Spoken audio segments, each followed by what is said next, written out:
సరే ఒక కమిటీని వేశారు. కాబట్టి ఇది మన పోటీ పరీక్షల్లో ఈ కమిటీ 1952 సెప్టెంబర్ 7న వేశారని, బూరుగుల రామకృష్ణారావు గారు ఒక మంత్రివర్గ ఉపసంఘాన్ని ఏర్పాటు చేశారని, ఇడ్లీ సాంబార్ గోబ్యాక్ ఉద్యమం మీద దాంట్లో 4 మంత్రుల ఉపసంఘం అది ఏర్పడిందని, దాంట్లో గోపాల సుబ్బకృష్ణ మేల్కోటే, మెహదీ నవాజ్ జంగ్, అంటే ఈ 4 హెడ్ ఎవరు మళ్ళీ అంటే మెహదీ నవాజ్ జంగ్. ఈ 4 హెడ్ ఎవరంటే మెహదీ నవాజ్ జంగ్.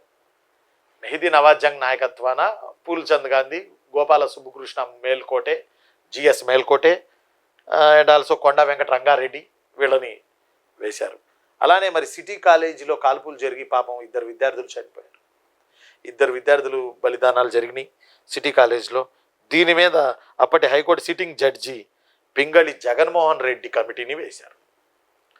2 కమిటీలు వేశారు. 52 ముల్కీ ఉద్యమం మీద 2 కమిటీలు వేశారు అప్పటి సీఎం బూరుగుల రామకృష్ణారావు గారు.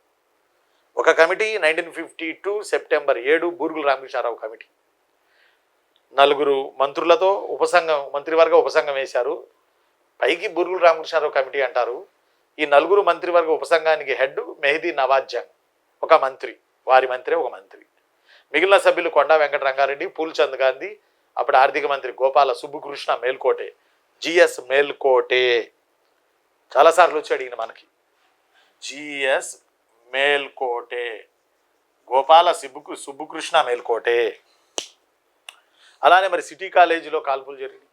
సిటీ కాలేజీలో కాదు, వాళ్ళు విద్యార్థులు ఊరేగింపుగా వస్తుంటే గైర్ముల్కి గోబ్యాక్ అంటూ నినాదాలు చేసుకుంటూ మరి అక్కడ విద్యార్థులపై కాల్పులు జరిపితే 2 విద్యార్థులు చనిపోయారు పాపం. సిటీ కాలేజీ 52 అంటే సిటీ కాలేజీ మెయిన్ ఇంపార్టెంట్గా మనకు గుర్తొస్తుంది.